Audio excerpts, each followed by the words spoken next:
Hey guys, it's Irritable Life here, and today I am just coming to you with another positivity. So, Positivity Thursday. I normally do Positivity Tuesdays, but I figured I kind of needed a little bit of positivity today. So, I figured let me just shoot another video today. And this one is again from that newspaper that I'm always talking about. It's in Spanish and it's called the Especialito. And so I'm going to translate. And I saw a good one actually. It's another one.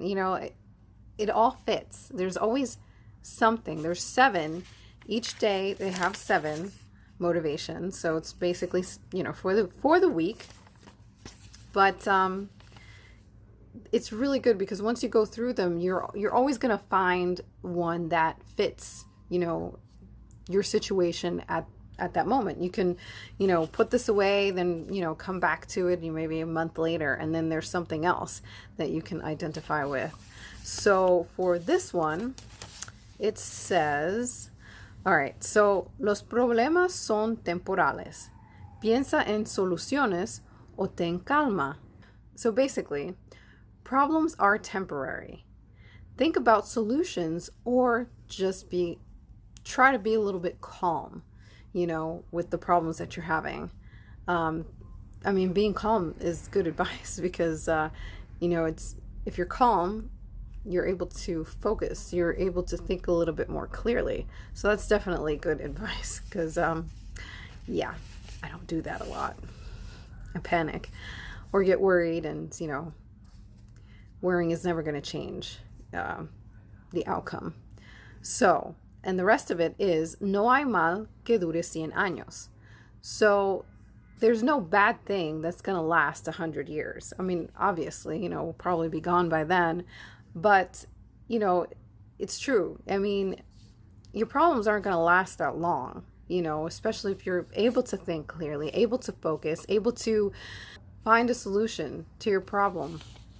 When I went to the DDP yoga workshop, I remember he was talking about some of his experiences and things that he's gone through and all that. And I remember he had said, okay, in a certain situation, he said that, all right, I'll see what happens. And if it turns out to be this way, I'll say, okay, fine. Okay. All right, this is what I have. This is what's going on. Let's find a solution. How do we fix this? How do we treat this? How do we do this? How do we overcome this?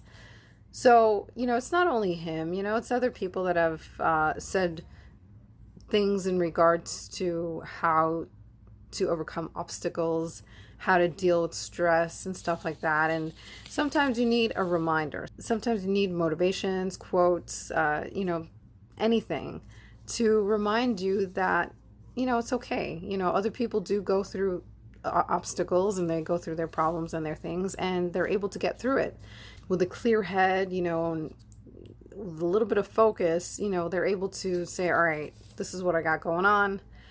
This sucks. You can totally say that. You can curse even, but then sit down and say, all right, what's my next step? What do I have to do next? What do I need in order to solve this problem, find a solution, blah, blah, blah. And it's been hard. It's hard for a lot of people. It's been hard for me to do it. As I mentioned, my emotions are always all over the place. And with the IBS, which is irritable bowel syndrome, I get very irritable and super emotional. Among the many is fogginess and exhaustion. So, the fatigue sets in and it does get hard, but, there comes a point where you don't have to necessarily hit rock bottom to realize certain things, but there comes a point where you say to yourself, like, damn, something's got to change. When you're hit with yet another obstacle and you're just like, shit, I just can't anymore. You hit that wall, and you say to yourself, okay, well, this is ridiculous. I can't keep going through this over and over, and I can't keep reacting to things like this, because I'm seeing how it's really hurting me even more. It's making me even more emotional. It's affecting my health even more.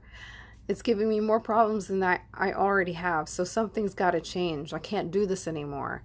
So that's when you have to really put your foot down and make a conscious effort to really change, to really break free of those bad habits that, bad habits, it's like breathing. Sometimes we get into a bad habit, and it's just easy. It's easy to just turn to it. You're doing it all the time, like cursing.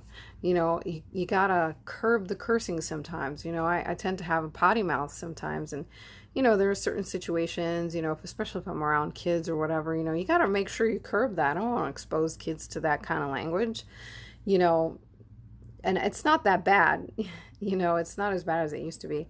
But, the F word and the S word, that sort of thing, that does come out of my mouth, a little more frequently than I care to admit sometimes. But it's a bad habit. And I was able to curb it because I, told myself, I started to train my brain, okay, instead of saying this, why don't you say sugar? Why don't you say fudge or something like that? Once you make it a habit to become more aware of your behavior, of, the patterns that you're getting into, the easier over time it will be to break away or to break that bad habit. So, I'm trying to do it. Obviously I've fallen off the wagon, but I owe it to myself. I really do. And if things don't change, then I'm definitely not going to be able to enjoy life the way I would like to, and enjoy moments with those around me, those that I really care about, because I'll be in my own little miserable world, and that's not what the cards hold for me. That's not going to be my future. You're the author of your own book, right? So if you don't like the way your story's going, fine. Turn the page, write a new chapter. And it's baby steps too. You can't expect a change, overnight. So it's going to take a while, but the problems won't last because I will not let them last. So that's pretty much it. I think I went on again, but I hope you enjoyed this Positivity Thursday, and I will check in with you guys again next week.